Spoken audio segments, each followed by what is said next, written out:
Cinema ജീവിതത്തിൽ ശോഭന ആ ദിവസം ഒരിക്കലും മറന്നിട്ടില്ല. അഹമ്മദാബാദിൽ ആയിരുന്നു അന്ന് ഷൂട്ടിംഗ്. ഒരുപാട് വസ്ത്രങ്ങൾ മൂടിപ്പൊതിഞ്ഞ് നിൽക്കുകയായിരുന്നു ശോഭന. അങ്ങനെയാണ് ആ പാട്ടുസീനിൽ അഭിനയിക്കേണ്ടത്. ധാരാളം തവണ പാട്ടുസീനിൽ വസ്ത്രം മാറേണ്ടതുണ്ട്. പക്ഷേ വസ്ത്രം മാറാൻ ആ ഷൂട്ടിംഗ് സ്ഥലത്ത് പ്രത്യേകിച്ച് സംവിധാനം ഉണ്ടായിരുന്നില്ല. അതിനാൽ ഒരു കാരവനിൽ കയറി വസ്ത്രം മാറാം എന്നു കരുതി. കാരവൻ എവിടെയാണ് എന്ന് ചോദിച്ചു. പക്ഷേ അണിയറ പ്രവർത്തകരിൽ ഒരാൾ കൊടുത്ത മറുപടിയിൽ ശോഭന തകർന്നുപോയി.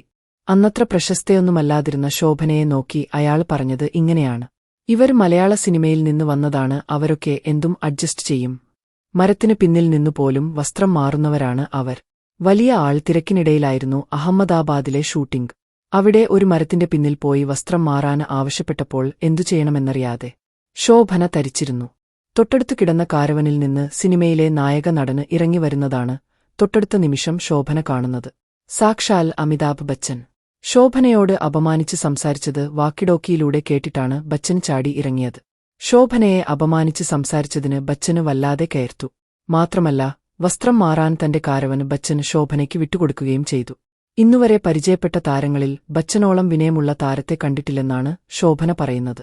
കഴിഞ്ഞ വർഷം കൽക്കി എന്ന സിനിമയുടെ ഷൂട്ടിംഗ് വേളയിൽ ബച്ചനോടൊന്നിച്ച് ശോഭന ഉണ്ടായിരുന്നു. അശ്വത്ഥാമാവിന്റെ വേഷമായിരുന്നു ബച്ചൻ. ഇൻസ്റ്റഗ്രാം ലൈവിലാണ് ആരാധകരുമായി ശോഭന സിനിമാ വിശേഷങ്ങൾ പങ്കുവച്ചത്. ഈ വാർത്ത ഇഷ്ടമായാൽ ലൈക്ക് ചെയ്യൂ, ഷെയർ ചെയ്യൂ. നിങ്ങളുടെ അഭിപ്രായം കമന്റായി രേഖപ്പെടുത്തൂ. സബ്സ്ക്രൈബ് ചെയ്യൂ സൈബർ വിലാസം മീഡിയ നെറ്റ്വർക്ക്.